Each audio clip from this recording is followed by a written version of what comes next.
What's going on, guys? Welcome back to Vive Nutrition Radio. Whether you're watching this on on our YouTube channel, or you're obviously listening to this on the way to work, we just wanted to tell you we're super excited. Today is a special day. And it's a special day because today we're turning 100 in our episodes on Vive Nutrition Radio. I cannot believe it's almost been, because we've been posting episodes every single week. We only missed, I think, maybe 2 to 3 weeks for the past closer to maybe almost 2 years. It's been a lot of hard work, a lot of stuff to try to bring in valuable guests and valuable information to you.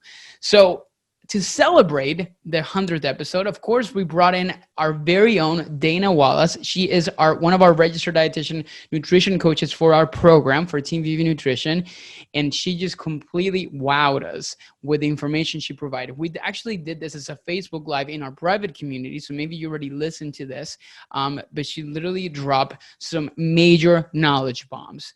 So I'm going to tell you a little bit about how we're going to celebrate. But before that, let me introduce you to our guest today. Her name is Dana Wallace. She's a mom of 3.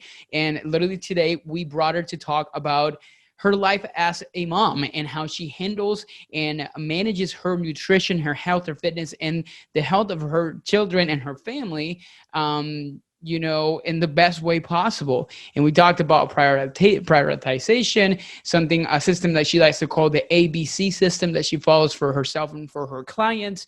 And we even talked about the fact that how we're brought up actually define the relationship that we can create with food and how you can actually change some of those different things. It was such a wonderful and amazing episode. And I cannot wait for you to listen to the full thing.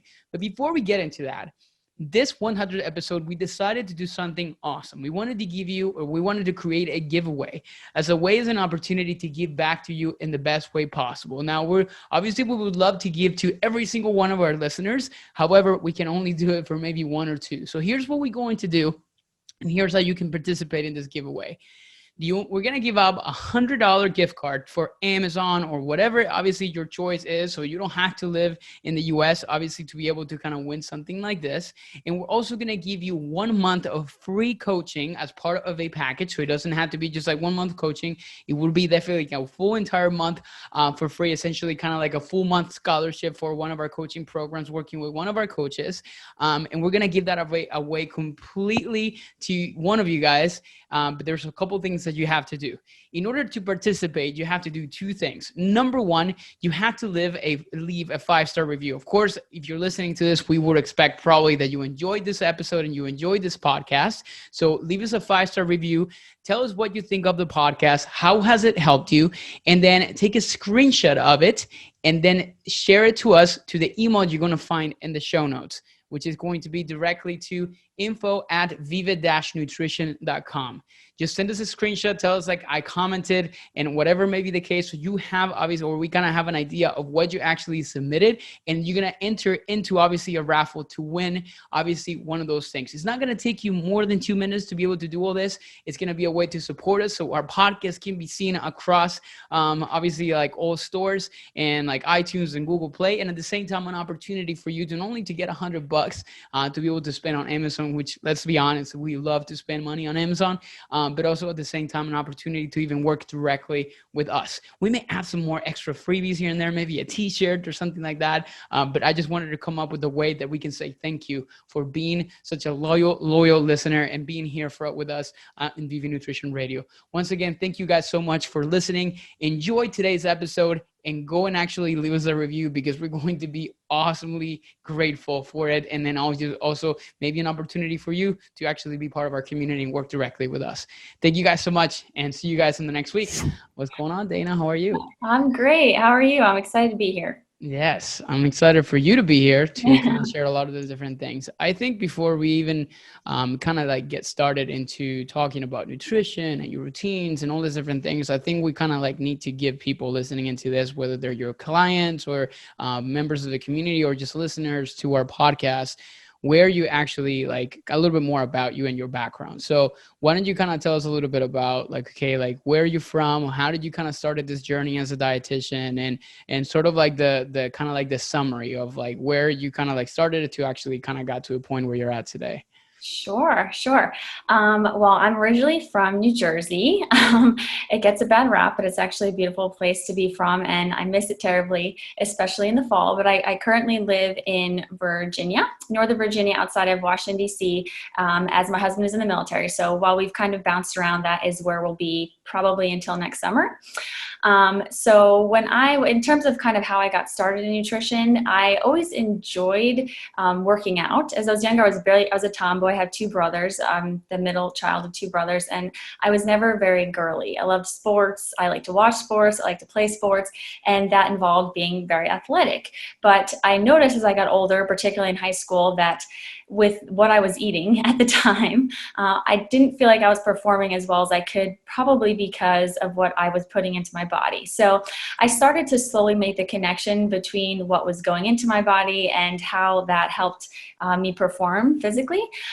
So when I learned kind of towards the end of my high school career that I could make this into an actual career, I got very excited about it. And outside of being interested in nutrition, I was always very interested in teaching. So I was kind of debating, should I go into teaching or should I try to go into nutrition? And I realized being a dietitian, you really get the best of both worlds. You get to teach something you love. So it really was kind of a no-brainer at that point. So I ended up going to college actually down in the Virginia area at James Madison University, and completed my clinical internship in Pennsylvania.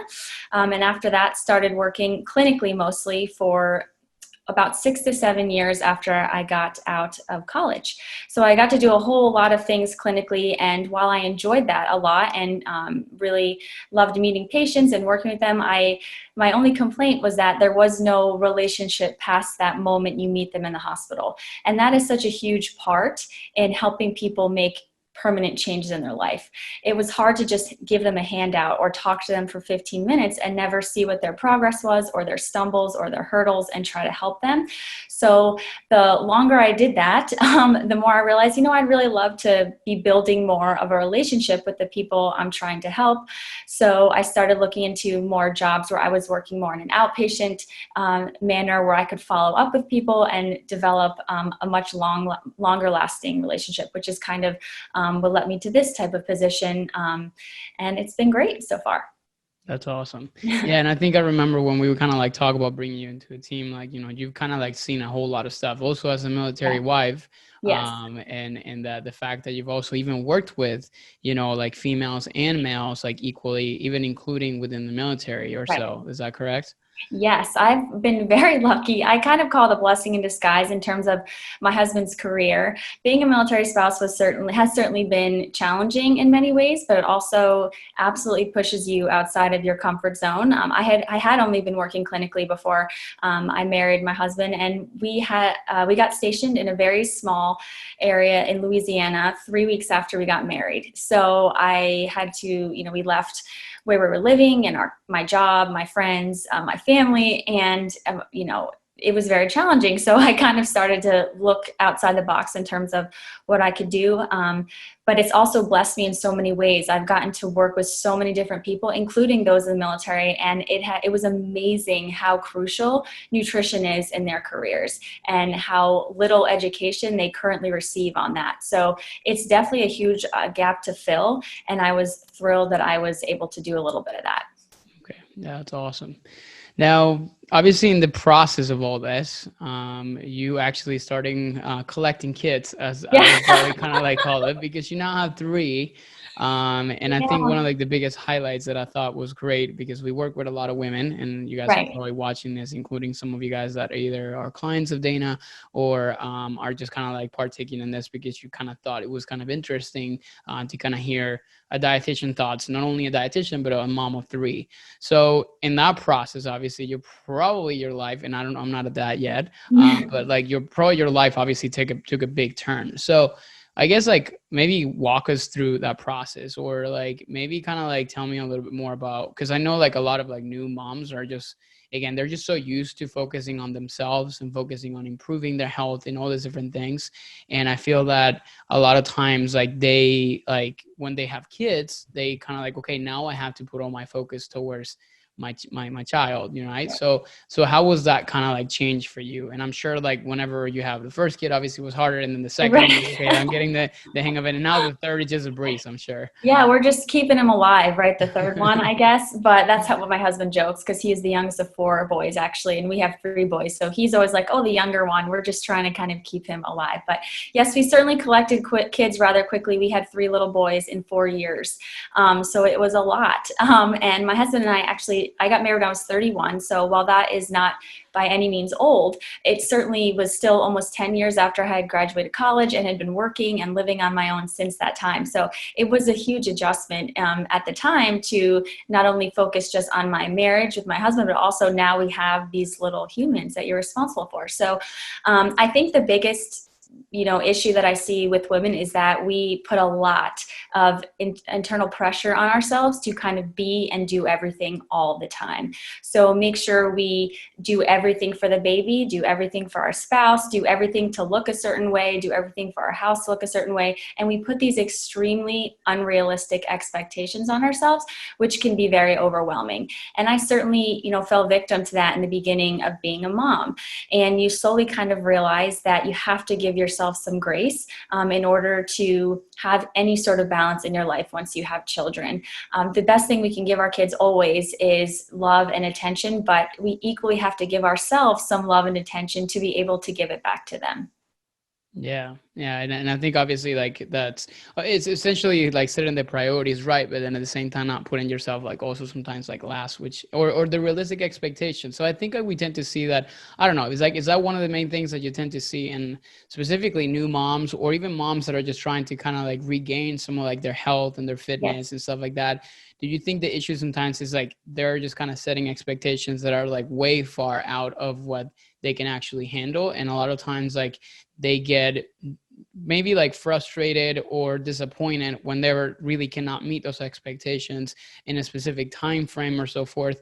And I feel like a lot of times like they end up like obviously in square one, because again, like they're just not setting something that is like real or realistic for that in that perspective, right?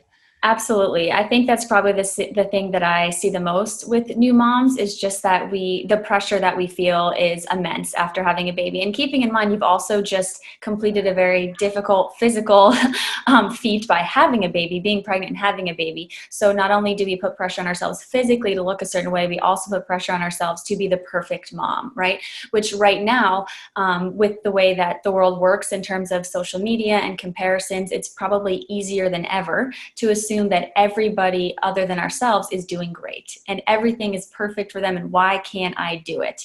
And so it's really important to keep in mind, right, as cliche as it sounds, that what you see in other people's lives is not always what's going on behind closed doors, and that it doesn't matter. You have to learn to focus on what's going on in your own house and in your own family, and that's when you're going to succeed the most, when you stop the comparison game. Yeah. Yesterday on our Facebook community, you shared something that was really cool and kind of resonated a lot with me. Or at least like for some of like the moms that I've had the pleasure to work with, which I guess like you call it your ABCs, Yeah. which is kind of like the way that you kind of like carry yourself as far as obviously kind of raising your children and at the same time staying healthy. So what does those like ABCs stand for, and Sure. what are like, can you kind of elaborate in each one of those options? Sure. Well, of course, we hear the ABCs quite often in this house. My sons are 5, 3, and 1, so it's a popular song. But it's just an easy way for people to kind of focus on a couple things at a time that can be really helpful in putting themselves and their family's health first. So the A just stands for accountability, and that's really just trying to have other people in your life support and encourage you. And if you'll notice on the post, I did mention whether it's your friends or your family, your spouse, or even a coach, wink, wink. I think it's really helpful to have somebody in your life that understands the change that you're trying to make, is there to be helpful in that journey and just kind of keep you on track. So, I think oftentimes I hear a lot of women say, well, I just don't feel supported in my life. I don't really feel supported by my family. I don't feel supported by my spouse. And so the first step is to kind of break down the conversations they've had with those people in their life. And way more often than not, that conversation is non-existent, right? They've never really felt like they deserve to ask for that help or to ask for that support. And that is very important. So, I always encourage the women that I work with, sit down with your spouse, sit down with their family and relate to them how important this is to you and that you need their help to make this a priority in your life. And almost always that member of their family is more than willing and wanting to help them feel their best. Yeah. So it's really just deciding, hey, I'm worth this and I deserve this. And just kind of going back real quick to like the power of the accountability, because we talk about this all the time, and we base our coaching programs based on the one of like the main pillars in which we actually kind of like focus on the most, which is actually like number one is the fact that, and we just recently kind of like published an article on our website, which literally talk about like, how there's some certain research by the American Society of Training and Development that literally found that if you commit to somebody to achieve a specific objective, I'm literally quoting what we wrote in here, you have 65% greater chance of actually meeting it. And if you set up a specific accountability appointment with the person you've made commitment to, your chance of success reaches usually 95%. Now, here's the question for you. Do you feel like sometimes a lot of moms are just too afraid to ask for help? Yes. And do you feel like that's the main reason why they feel like they don't really kind of have the accountability that they require? Absolutely. Absolutely. Again, there is, and a lot of times with clients that I work with that are moms, we talk a lot about internal and external pressure, right? So we're used to seeing images of moms who are doing it all externally in the world, whether it be on TV or, social media. And then there's internal pressure on thinking, hey, I should be able to do it myself too. So there's a lot of noise in our lives, really since we were even younger, that we should and can do everything at once. So I absolutely think that people almost feel ashamed or embarrassed, like, well, if I know somebody else who can do it, why can't I do it too? And it's not supposed to be about that, right? People want to be supportive and people want to help you, and it's okay to not be able to do everything all the time. It's just not realistic. Yeah, I think that's huge. So accountability is important. I think, do Absolutely. you already talk about B? I was like, No, look through sorry. there. Okay, cool. So Sorry. let's switch over to the B. So what does the B stand So for? B is probably the one I talk about the most, and that's really just being prepared, right? So it may sound like some simple things, just to plan out your meals, to think about having snacks readily available kind of all over the place. I don't know if that's just a dietitian thing, but we have snacks in the car, we have snacks in bags, we have snacks all over the place. And just being prepared for all sorts of things, whether it's when you're going to do grocery shopping, what you're going to actually shop for, whether it's when you're going to carve out time for your workout, making sure that's like an appointment to you. You have to kind of plan things out to be the most successful. And while it may feel a little more time consuming in the beginning, it ends up saving people such a significant amount of stress, coming home maybe from work and knowing what's going to be for dinner, or bringing your kids home from school and knowing there's a whole drawer of already prepared things that they can snack on. All these things may seem, like I said, kind of like something they don't want to do in the beginning, but I constantly hear, wow, you are right. This has been game changing for me. And how do you battle the typical, and I call it an excuse because it's nothing more than that. And I would imagine that obviously moms have it more Sure. like kind of like put on their sort of the forehead, which is, I don't have time. Sure. I don't have time. And and the reason why I got triggered to saying like, we need to bring you into the podcast and we need to actually do a Facebook Live is because you have time. Right. You make the time, and you have 3 kids that are like back to back, like, you have them all within like 4 years, and you're still Right. finding the time to stay active, exercise, like eat well, and all those different things. So what did you say to the moms and the women that, even like the women that don't have kids, which is even like worse, because let's talk about that. What is your typical response to that? And then how do you, for example, manage it yourself, as obviously as a role model, or as a person that, is like trying as a dietitian, that is also trying to kind of apply those things that you teach your clients also to yourself? Right. So, the hard truth, which is what I usually tell people, I don't like to sugarcoat things, right? No pun intended. But the hard truth in terms of, meeting goals or taking care of yourself is that you make time for the things that are important to you. You make time for things that are priority.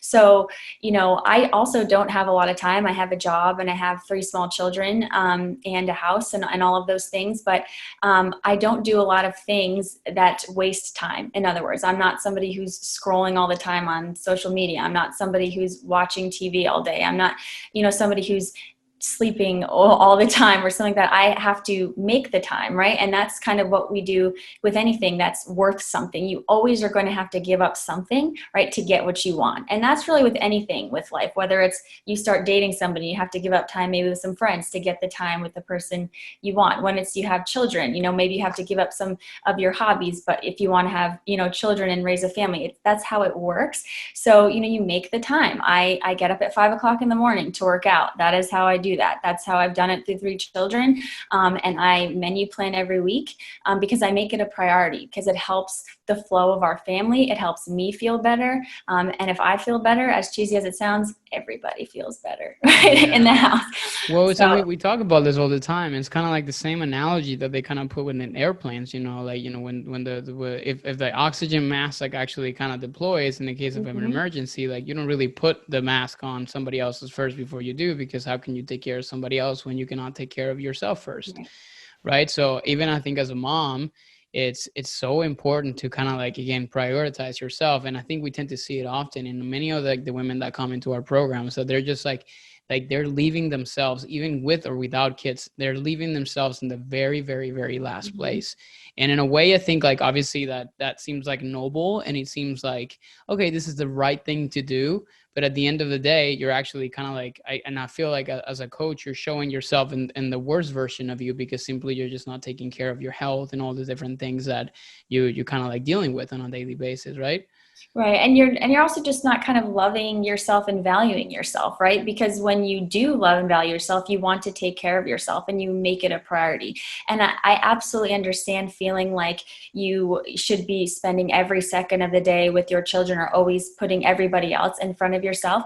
But typically people, at least that I've worked with that are in that situation, are exhausted and they still feel unfulfilled, even though they're being so selfless towards other people, because they're not filling up their own cup, right? So, it feels like the right thing to do, but other people in your life also want you to feel fulfilled and happy. And that makes the time they spend with you even better. So it's important really to start kind of putting that value on, the relationship with yourself as well. Yeah, that's so powerful. And I think if there's anything to kind of take away from this, is like, again, everybody has the same amount of hours in a day. And like, if Dana here, you can have like three kids and still raise them the right way and everything, and still have a job, like coach other people and all these different things. And, like time really doesn't really become an excuse. It just simply becomes like a lack of priorities, which I think is like a huge thing. I mean, like, let's be honest. I think if you're listening to this, guys, and if you go on I think there's a feature on your iPhone where you can check actually the amount of screen time that you've had in the past week. And you can probably check how much time you're spending on social media, which, hey, I'm thankful for a lot of you guys, because that's exactly how you found us, most likely. So that's great. You actually came to the right place. But it's crazy, even myself, how much time we can spend on, social media, scrolling through things, when in reality that could be actually put towards, getting a quick workout in, or actually kind of like prepping your meals or stuff like that, which again is a typical thing that many women and men actually kind of experience. And so definitely kind of putting that as a last sort of like resort.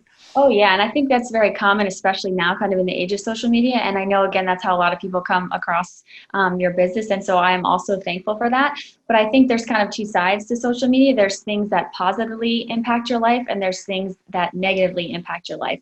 Most of the time when I speak to people who spend excessive amounts of time on social media, it's not on anything that's actually having any sort of powerful positive impact, right? It's just kind of, useless information or things that they're not doing anything with, right? And this is things that are taking away from their sleep, that are taking away from time with their family, that are taking away from them moving their bodies. So it's not really giving them anything back for the time it's taking away from them, if that makes sense. I think I said this once, and I don't remember when or how did I kind of say it, but I was like, like, how like the typical, they say, like, you're the average of the the five people you spend the most time with. Right. When we kind of take it to social media, is like, your life becomes the average of like the people that, or like the five people that you follow the most. So if you're Mm-hmm. following obviously influencers that are fit, or like the fit moms that are obviously kind of have this like amazing body beforehand, and obviously now they're showing you all the highlight reels of like, oh, I just had a baby a month ago, look at my body. And I feel like, because we tend to see this so often, and then you get like so crushed looking at all these different kind of like highlight photos and stuff. Like, there's a very famous Venezuelan, nothing against her, like, people love her and I think her content is amazing, but like when you see obviously her body, and she's a mom of like, I think it's like two girls, you're like, oh my God, like that's the body that most of these women are actually aspiring to have, when in reality, well, she had that kind of body even before, years before obviously Right. she was a mom. So I think a lot of times the message, or like the way that people interpret the content that is being put out on social media, specifically as a mother, it can definitely be detrimental to the, how people carry themselves and the expectations that they're setting for themselves, Oh, from. absolutely. And Yeah. I think what's so hard too is, a lot of women, when they're starting this process or starting the journey, they feel so negatively about themselves and their body. So they're not coming from a place where they're loving and respecting their body from the starting point, right? So you have to kind of be appreciative and thankful from the starting point to get to the finish line. Oftentimes when I talk to women about what their goals are, immediately I'll hear a number on a scale, and I'll reiterate to them how many women I've worked with that get to that number on the scale. And guess what? They're still not happy.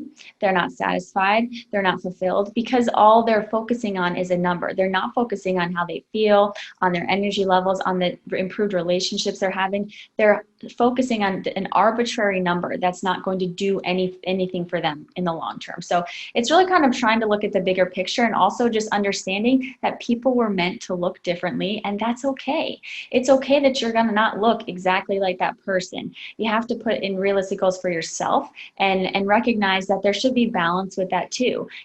Some people may want to look like that, but it's going to be because they're doing very unhealthy things mentally and physically to get there. So just understanding that there's a sweet spot for you, and that's what matters. It shouldn't be about anybody else. And I think that's the biggest challenge most women face.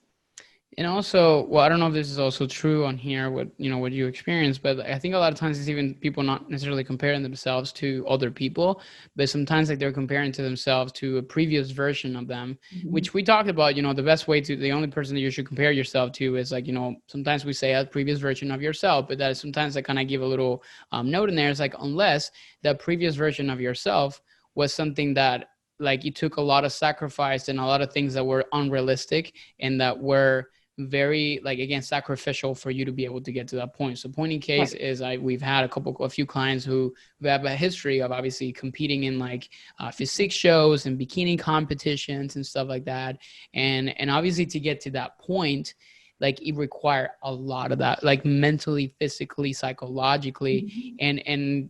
and I even to a point where it actually kind of affects them mentally in the future. So, but they keep comparing themselves to that, because like when they look at themselves back into that point, they're like, oh my God, I had a six pack, I had, like, look at my body, like I look amazing in a bikini. So now obviously they're moms, and they're like, I expect to go back to that, and sometimes it's just simply unrealistic, and Mhm. they keep kind of like beating themselves up because they're not at that super low weight that they actually kind of got to at some point.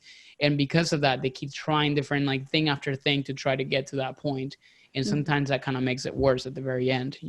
Oh, yeah, absolutely. And particularly in that type of environment, when you're competing and you're being that physical and you're that dedicated to something like that, while those are very noble things to do, or it's incredible that people have that type of discipline, it often leads to very disordered eating and very disordered body image over the long term, especially for women. So I'll often ask people if they were participated in something like that, well, yes, I see what you looked like before, but tell me what you were doing to reach that goal. And they'll say, well, I was at the gym 6 hours a day. I wasn't eating any carbohydrates.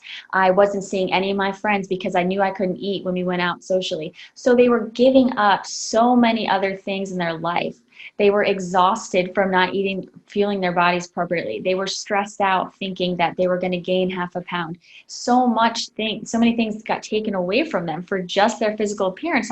And so we really try to talk about, is that worth it to you? Is that the type of life you want to live now? And is that the type of example you want to have for your children? And of course, resoundingly, the answer is no. So we have to kind of understand there's different stages in your life, and that you're going to have different goals. And that's okay. It's okay. That's awesome. Now, obviously, we talked about A, we talked about B. And so A, again, for just to recap, is accountability. B is for being prepared.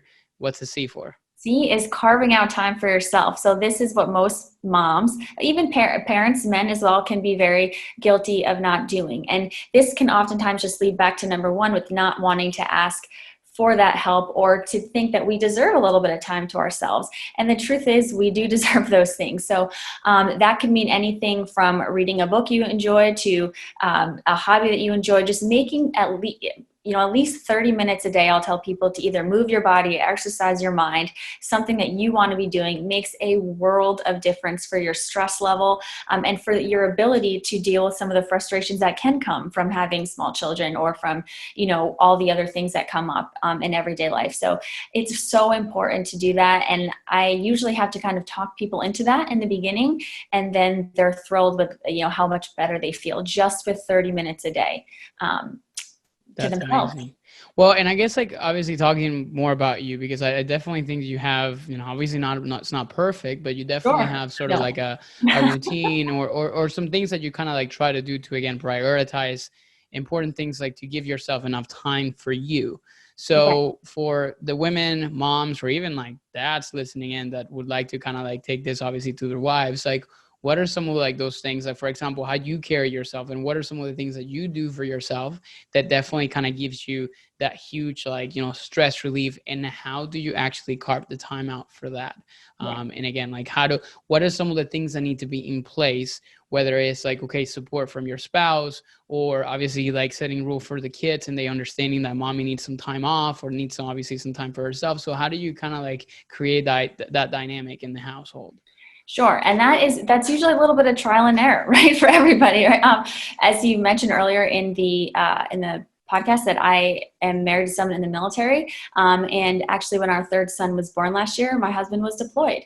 And not only was he deployed for the last 3 months of the pregnancy and the birth, he was deployed for the first 4 months of his life. So that left me here with a lot kind of on my plate. And so it kind of forced me in many ways to be very meticulous and careful in terms of how I spend my time, because it felt like I had so little of it, right? So you really have to sit down and make a plan, whether it's writing down what you're going to be eating for the week, when you're going to be shopping, when you're going to work out is a huge thing, because that was my stress relief, right? So prioritizing things that are the most important to you. For me, moving my body was a priority. Sleep was a priority, which, I am a parent of 3 children. I'm getting what I can get in terms of sleep, and feeding myself and my kids a proper, nutritious food was a priority for me. So those were always things that were non-negotiables for me. There's other things that I wanted to do sometimes that maybe I didn't get to do, and they also appeared on a list when I made it. But I always made sure that things were prioritized, and the ones that were the most important to me got done every day, no matter what. Okay. So why don't you kind of like maybe walk us through what your routine typically is, so people understand a little bit of like, okay, like we want to know how Dana handles herself on a daily basis. Sure. Well, and I'm sure like maybe day to day kind of changes a little bit, and every day is like a new different adventure. But what does like that look like for you typically? Sure. And that's kind of varied for me, as I think we've talked about before, because I've done all sorts of different things in terms of careers. I've worked full-time and part-time and at home and not at home and commuting and not commuting. So it's kind of varied throughout that time period. But one thing that has never changed for at least the amount of time that I've been married is that I'm an early riser.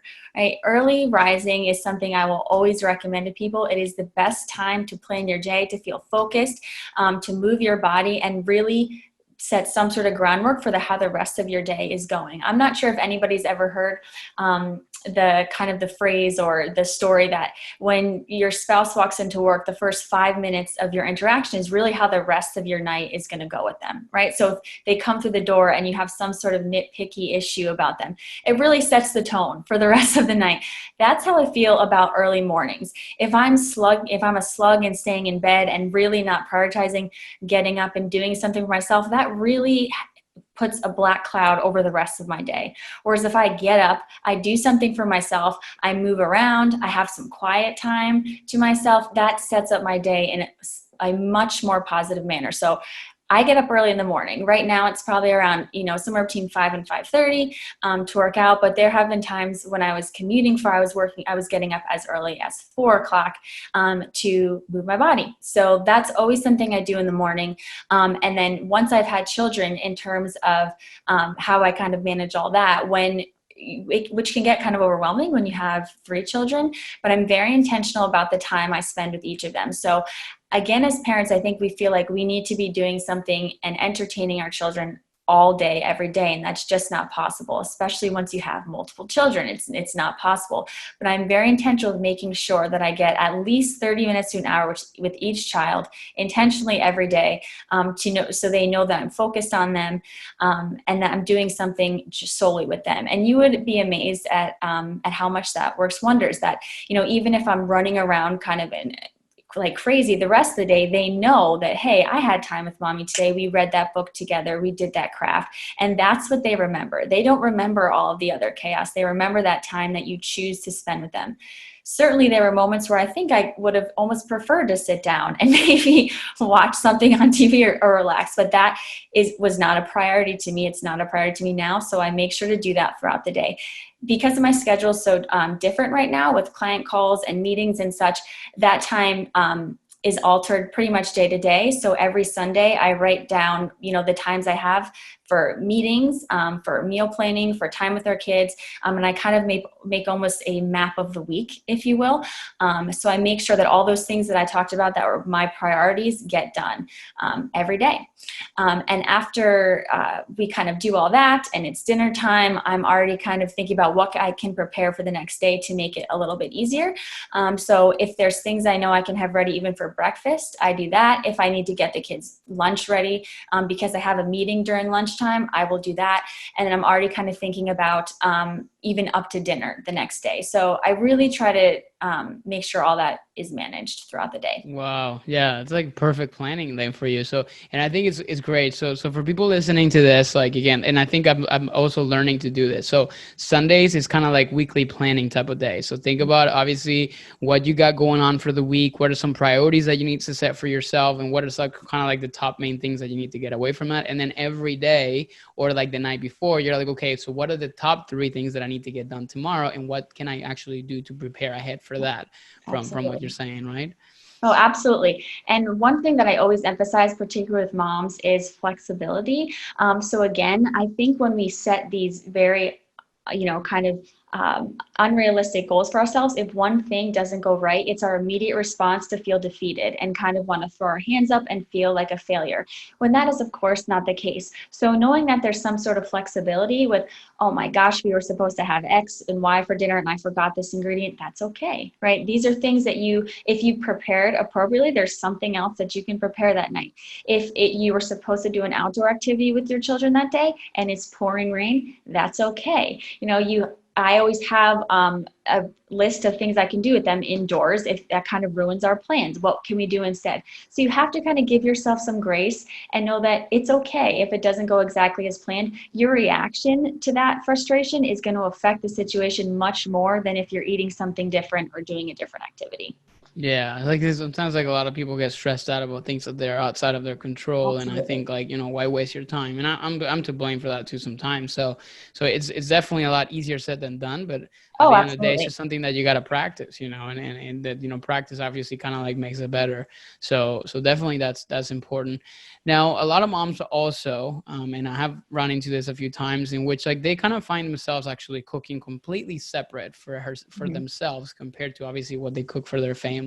Mm-hmm. So, and obviously this kind of comes to like managing nutrition for the kids or for like obviously like husband or wife or spouses and whatnot. So So how do you manage that? And how do you, from an early age specifically, because and also what can women do? And on a second question, what can women do if like they adjusted their children to kind of eat in a certain way and that they're not trying to change it? Maybe like now when they're a little older, like now they're 4 years old, 5 years old, and so forth. So maybe like a two-part question. So first, like how do you do it from the early stages to make sure everybody's on board? So you don't have to be cooking completely separate to what they're doing. And then number two, how do you actually change the kids' habits when it comes onto nutrition after they already got accustomed to something different? Sure. Well, and that's kind of why trying to do things from the beginning is the best option if possible. So we have never actually prepared completely separate meals for our children because it just became too taxing. And of course, we also want them to see that we're all eating together. Family dinner is very important in our house. So, that includes that we're eating all the same things. And there's some times where I cook things for my children that maybe aren't even my favorite foods. But if I don't show my kids that it's important to keep trying foods and experimenting with foods, how can I expect my children to do it themselves, right? So I think that's oftentimes the expectation for our kids is that they are just going to love everything we provide for them and we feel like we have failed immediately, and that's just not the case, right? So I often ask moms, and why don't you make a list of a couple things that you eat now that you wouldn't touch when you were a kid? And people can usually rattle off 5, 10 things they never touched when they were a kid that they eat now. And it's because they consistently kept trying those. They tried it in different ways. They cooked it different ways, right? But oftentimes as parents, we provide one thing to our child who's 12 months old, they don't like it, and we think, well, they're never going to eat it, and we just give up, right? So most children need to be exposed to the same foods for months to actually develop some sort of positive taste for it. That's a long time. So it's okay to continually offer parents and children, and actually encourage to continue to offer those foods even if they don't enjoy them. It is your job to provide them food, and it is their job to decide whether they want to eat it. One thing that often gets overlooked is children are the best regulators of hunger out there, right? They know when they're hungry, they know when they're not. So instead of having a panicked reaction if they don't eat anything, just understand that they will eat when they're hungry. And then again, it will be your decision and your responsibility as to what you provide for them. Yeah, that's awesome. Now, what about in the cases of like, okay, well, I guess like obviously that kind of answers both, because in the case of somebody like a kid that was raised, like eating, like chicken nuggets and like, all these different things. And now they're like 5 years old. And obviously the mom is like trying to improve her nutrition because again, it was because of lack of education. Like, is it the same? Does the same thing apply at that moment? Like, do you literally start to cut them off of those things, or like slowly wean them off of a lot of like, let's say frozen foods and like the fried foods and all these different things, and start adding them more vegetables and slowly kind of like adding into that, even if it means like, like big, like yelling and stuff like that during like nighttime and dinner times?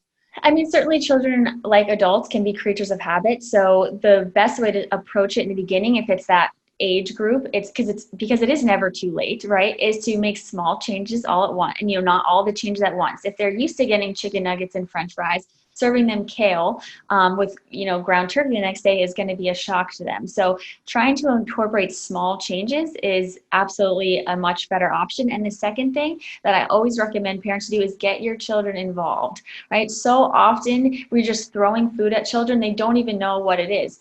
Bring them to the grocery store. Talk about the food they're eating. Talk about the texture. Talk about the different tastes. Let them play with it. Playing with food is one of the most educational and important things for children to do. It makes them want to try things. It makes it a function of play instead of a function of obligation, which is how some kids feel about eating, and it gets them excited about it. Does this mean you're going to have some messy nights? Absolutely. But it will also decrease your stress in knowing that, hey, my child actually does want to try these things, and that I should be trying it with them too. That's awesome. And how do you deal, and what is like your perspective on dealing with, because I remember when I was a kid and, like bless my mom, I love her. But in some cases, like for example, sometimes like, and not necessarily my household, but I would know a lot of people, for example, like you cannot get out of the table until you finish your food. And I think a lot of times, like, because a lot of the food habits that many of the women and men that we work with today are deeply rooted into how they were brought up. Absolutely. And like, as an example, like we have one of our clients, like, that lives on the West Coast, and she literally like she every time, like she obviously she experienced a lot of like binging episodes, and when we talked about the fact, okay, how would you were brought up, and she kind of like shared the whole point of like the idea that her mom always kind of like, she would not keep things like, like sugar or anything like that at the house at all. And every time that she would go to a friend's house, she would just like, it's like vacation for her, like for food. So she would just go and like eat everything that she possibly can, because mom was not there to watch her, or was not mom was not there to actually judge her. So I think a lot of times the way we kind of treat or kind of like how we carry ourselves when it comes down to kids, even like your own nutrition as a mom, like, I'm not going to eat this because it's bad, and that kind of narrative, how do you see that? And then what are some of like the main things that you try to like tell a lot of like the women that you work with or moms to try to avoid when it comes down to, like food and food selection and how they kind of like present it to their kids? Yeah, it is amazing how many adults that I've worked with, both male and female, that discuss things that, like you just discussed, things that went on when they were children that they still remember clearly 20 to 30 years later, habits and rules around food, and how that has affected the way that they have treated their bodies up till this day, which is pretty amazing when you think about it. It is actually a research fact that children who feel pressured to eat will inevitably eat less. That is a researched fact. So putting more pressure on your kids or trying to bribe them with dessert or something like that is never a good idea. I know it's the kind of, it feels like an easy idea, but oftentimes what that does is give your child some sort of power to know, well, they really want me to do this, so I'm not going to do it, and now I'm in control, right? And that is not really what we want as parents. In addition to that, using different foods to bribe your child really is the very beginning layout of labeling foods, which is the exact opposite of what we tell adults to do now. We really don't love saying this food is good and this food is bad. But in reality, that's what you're often teaching your child, right? Number one is that, well, if you eat this green vegetable, you get this sweet treat, right? So in our mind, we've already decided that that sweet food is a higher level of importance than the other food, because look at all I have to do just to get it. It must be really, really special, right? So parents are usually shocked when I tell them the times that we do have dessert, that cookie is on the tray with everything else, right? Because I want my child to look at it equally as every other food. You can have it if you like it, and if you don't, that's okay too. And they desire those things a lot less than a lot of other children, just because they know it's not something they have to earn. It's not something they get if they only eat their vegetables. It's just there, equal to everything else on the plate. So I always strongly encourage parents to not make children work for dessert or to work for certain types of foods, because that's inevitably going to backfire. Something I, really work a lot with parents on. Yeah. And I think like it's that reward system too. I think I remember a lot of like the my friends that I grew up with, and like when they were younger, or even like parents of like that I know, like obviously will reward like people with like, okay, let's go to McDonald's because you guys were so good this week. Right. And then obviously associate like, something like happiness and like, okay, I did well, so I deserve this. So now that translates into the, adulthood, and it's like, oh, like I had a great work week, so I can like, or I had like a great dieting week, so I can actually, and that's how cheat meals and cheat days and all those different things typically kind of come about. It's like, okay, I can reward myself with food because I did so well. And they sometimes don't understand where that came from, right? Mm-hmm. So food should not have to be a reward, but instead it should be something more as a, food is just food. Food is fuel. Food is just food, absolutely. Yeah. We have given in our society food an extreme amount of currency, right? We want to use it to exchange for physical exercise. We want to use it for exchange if we eat something bad. We have to now eat something good. We've given it so much power, and that has affected the way we eat significantly in our country. So that is something I talk to, particularly a lot of women who have had restrictions a lot of their life, is, you have to take back that power. Food does not have the power. You have the power, right? And food is just food, right? The number one reason why people binge or overeat is because they feel so restricted on a day-to-day basis. If something that they crave is incorporated in a healthy way throughout their week, they're not going to feel the need to overeat it in a hidden or excessive manner, right? Because it's just part of their life. And just to relate this back to when you're a child, when people are forcing you to eat food or pressuring you to eat food, that's you as a parent telling your child not to listen to their own body's hunger cues and fullness cues. And that's a problem, right? Because that's what they should be listening to. They shouldn't be listening to somebody telling them you need to eat all of this. Certainly there are extremes and people who do require medical help if they're really not eating, but there's also a lot of times it's just behavioral. So really just understanding that we're trying to get back to listening to our body, honoring hunger and fullness cues, and that starts all the way from when we're children. And it's amazing how much that affects what we do as adults. Yeah, and I'm just gonna take a pause in here to kind of like share some like the comments, like because like, the comments are blowing up. So Roxy's like, "Yo, that food reward nonsense is so real." Priscilla actually mentioned, "My parents always said to finish your food before getting up from the table. I realize now I sometimes will stop myself because I hate leaving my food on my plate just for that same reason." Right. And like some people don't understand how that happens or why. I'm the same way.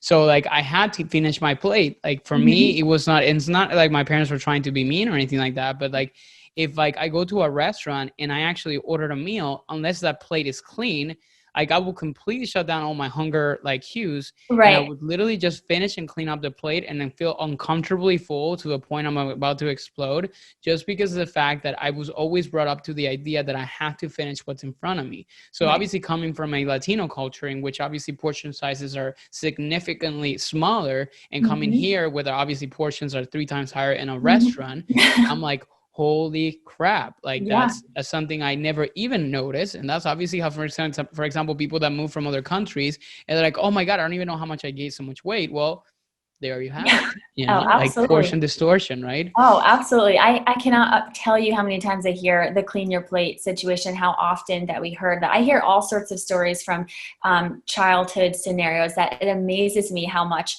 that affects them today. And that includes a lot of women, and a lot of that it's their talking about how their mom treated her body and how her mom talked about her body. And even though her mom never put that pressure on her, she looked up to her mother as kind of everything. So in her 5 to 10-year-old mind, she's thinking, well, if my mom, who I think is the most amazing woman in the world, feels so negatively about herself and I'm a piece of her, then I guess that I must have all these problems too, right? We don't really stop to think how much that affects our children. So it's so important to get a handle on the way that you are talking to yourself, not just externally, but internally too, because our kids are so smart and they know. They're sponges, right? Like they're absorbing everything. Absolutely. So it's so important that, the way that we are talking and treating our bodies in front of our children affects them significantly.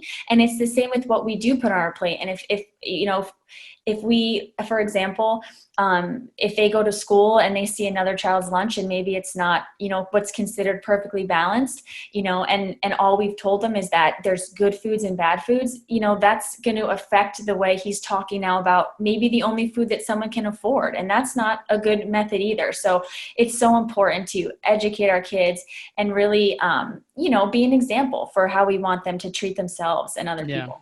Yeah, I was actually going to bring that up. The fact that it's not just what you tell your kids, but it's also how you talk about yourself. Absolutely. And literally, if all you're saying is like, oh my God, I'm not going to eat this, it's too much sugar, or like, this is going to make me fat, and like, oh, I'm going to gain so much weight from this, and like your kids are listening to that, then obviously all this, I think I lost my video because sorry, I got to switch cameras. There we go. Yeah, my camera on here like actually died. But anyways, so like people typically tend to kind of like see those things. It's the way that their parents are actually talking about themselves, and they're like, like, is this a problem I have? So it's like, okay, now the next time I'm eating that same thing that my mom was talking about, the fact that it's going to make me gain weight, then I was like, shouldn't even touch it, right? Right. And in addition to that, just feeling like, or kind of relaying the message to your children that their weight is the only thing of value that they have to offer. And I think this is particularly tricky for young girls, right? Because there's so many images since we're very young that basically imply that our whole value and our whole worth is solely based on our physical appearance, right? So it's an uphill battle for a lot of parents with daughters, I think specifically, though this happens with males, and I think even more so now than it used to.